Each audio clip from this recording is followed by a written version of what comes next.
अभी अभी आपका 31 जनवरी शिफ्ट 1 का पेपर समाप्त हुआ।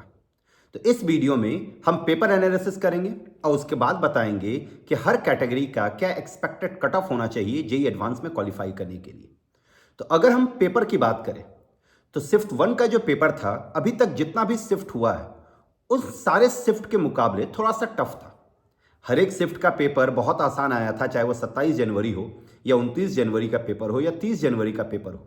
लेकिन आज के शिफ्ट 1 का जो पेपर है, रिलेटिवली जितना भी शिफ्ट हुआ उसके मुकाबले थोड़ा सा टफ था। ऐसा नहीं कि बहुत टफ था, थोड़ा सा टफ था। अगर हम बात करें टफ क्यों था, तो पेपर में क्या था, कुछ क्वेश्चंस लेंदी क्वेश्चंस पूछा गया था, उस वजह से पेपर टफ था। जैसे अगर हम मैथ्स की बात करें तो मैथ्स में जो कैलकुलस का प्रॉब्लम था, वो प्रॉब्लम तो था आसान, ऐसा नहीं कि टफ था। एक दो प्रॉब्लम को छोड़कर प्रॉब्लम जो कैलकुलस से आया था वो आसान आया था, लेकिन कैलकुलस के सवाल को बनाने में टाइम लग रहा था, मतलब टाइम टेकन था। उसमें आपको बनाने के लिए, सोल्यूशन तक पहुंचने के लिए आपको थोड़ा टाइम देना पड़ रहा था। अगर हम फिजिक्स की बात करें तो फिजिक्स में भी आपका 2 से 3 क्वेश्चन ट्रिकी क्वेश्चन आया था, जिसमें आपको थोड़ा अपने कंसेप्ट को सही तरीके से यूज करना था।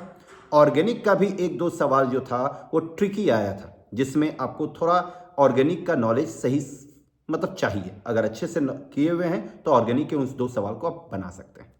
अगर हम तीनों पेपर के रिस्पेक्ट में बात करें कि कौन सा पेपर टफ, कौन सा पेपर आसान, कौन सा पेपर बहुत आसान था, तो उसमें मैथ्स एज यूजुअल टफ, क्योंकि वो लेंदी था।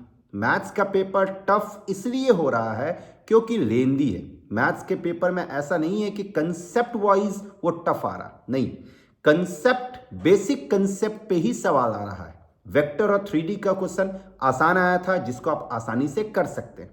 उसके बाद अगर हम बात करें तो आपका केमिस्ट्री का पेपर था एंड देन फिजिक्स का। इस बार एक चीज जनरली हुआ है कि फिजिक्स का जो पेपर है सारे शिफ्ट में आसान पूछा जा रहा, तीनों के कंपैरिजन में सारे शिफ्ट में। इक्का दुक्का शिफ्ट में केमिस्ट्री भी आसान आया है, लेकिन इन जनरल फिजिक्स का जो पेपर आ रहा है सारे शिफ्ट में आसान आ रहा है। इस शिफ्ट में भी फिजिक्स का पेपर मैथ्स और केमिस्ट्री के मुकाबले आसान आया था। तो ये था आपका पेपर एनालिसिस।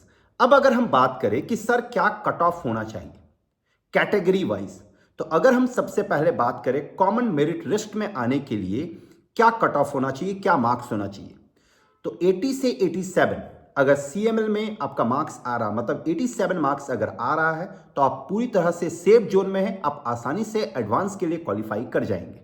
ईडब्ल्यूएस में 66 से 74, अगर 66 से 74 मार्क्स अगर आपका आ रहा है तो आप आसानी से जेई एडवांस में क्वालिफाई कर जाएंगे, जो ईडब्ल्यूएस के कैटेगरी में है।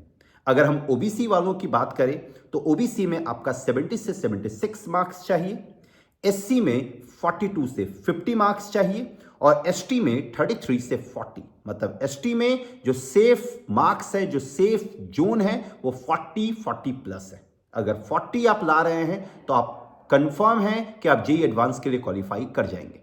अब सवाल उठता है कि सर 90 परसेंटाइल और 99 परसेंटाइल के लिए क्या मार्क्स चाहिए इसमें, तो 90 परसेंटाइल के लिए आपको 88 से 92 के बीच मार्क्स आना होगा। मतलब कि अगर आप 92 मार्क्स लाते हैं तो आप आसानी से 90 परसेंटाइल के घर में चले जाएंगे। 99 परसेंटाइल के लिए आपको 170 से 178 चाहिए। मतलब कि अगर आप 178 मार्क्स लाते हैं तो आप 99 परसेंटाइल के घर में इजीली आप इन कर जाएंगे। तो पेपर आसान आ रहा है, पेपर में ज़्यादा टफ नहीं है, पेपर बेसिक बेसिक कंसेप्ट पे क्वेश्चन पूछा जा रहा है। जो भी स्टूडेंट अच्छे से ढंग से स्कूल के लिए भी पढ़े हैं, याद रखें, स्कूल के लिए भी जो स्टूडेंट अच्छे से पढ़े हैं, जो बोर्ड का केवल प्रिपरेशन किए हैं, जेई का अलग से अगर प्रिपरेशन नहीं भी किए हैं, सारा टॉपिक अगर उनको याद है, सारा फॉर्मूला अगर याद है, बेसिक मतलब कैलकुलेशन मिस्टेक अगर नहीं करते हैं, तो वो जेई का एग्जाम उनका कंफर्म इस बार अच्छा जा रहा होगा। फिजिक्स और केमिस्ट्री में बहुत सारा क्वेश्चन ऐसा है जो एनसीईआरटी बेस्ड पूछा जा रहा है। केमिस्ट्री में तो बहुत सारा क्वेश्चन, अब फिजिक्स में भी बहुत सारा क्वेश्चन इस बार एनसीईआरटी बेस्ड पूछा जा रहा है। तो ये था आपका पेपर एनालिसिस। बाकी जो लोग भी जिनका एग्जाम अभी आना बाकी है, वो लोग अगर इस वीडियो को देख रहे हैं तो उन सभी को all the best. Thank you very much.